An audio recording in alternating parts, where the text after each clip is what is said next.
C'est l'occasion pour les Français d'adresser un message à leurs gouvernants. Tous les candidats, ou pratiquement tous les candidats, sont des candidats qui sont soutenus ou investis par des partis politiques. Alors, je ne me cache pas, en ce qui me concerne, d'être de l'investiture qui m'a été donnée par l'UMP et par l'UDI, c'est donc une liste de droite républicaine. Il y en a d'autres, je ne citerai pas de nom, qui mettent sous le coude ou qui cachent aujourd'hui leur appartenance, essayant de faire une subtile distinction entre un candidat qui serait investi par le Parti Socialiste et une liste qui, elle, ne le serait pas. Évidemment, vous pensez bien que ça n'a aucun sens. Il a dit précédemment, je suis M. Mathieu Ménard, policier municipal sur une commune du département.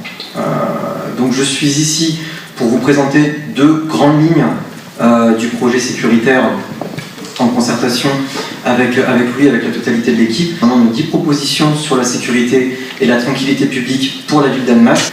Nous avons donc sur ce thème dessiné 10 propositions. La première dont nous aimerions vous parler, c'est la création d'une brigade de nuit, d'une unité de nuit au sein de la police municipale. Dans cette ville ou dans cette agglomération, essayer de changer un cours des choses. Je crois que l'économie, sans économie, je le répète, rien n'est possible.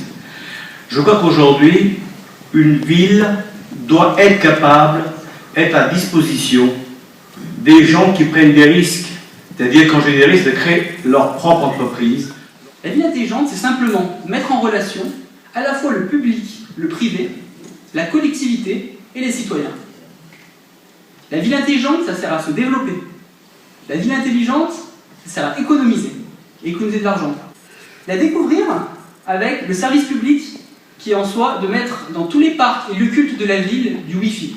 Donc le Wi-Fi, je pense que c'est indispensable de nos jours pour, lorsque vous êtes dans un parc ou dans un lieu emblématique, un lieu public, pouvoir se connecter, connaître les horaires de bus, pouvoir télécharger à la fois une vidéo, vos mails, pour garder le lien social.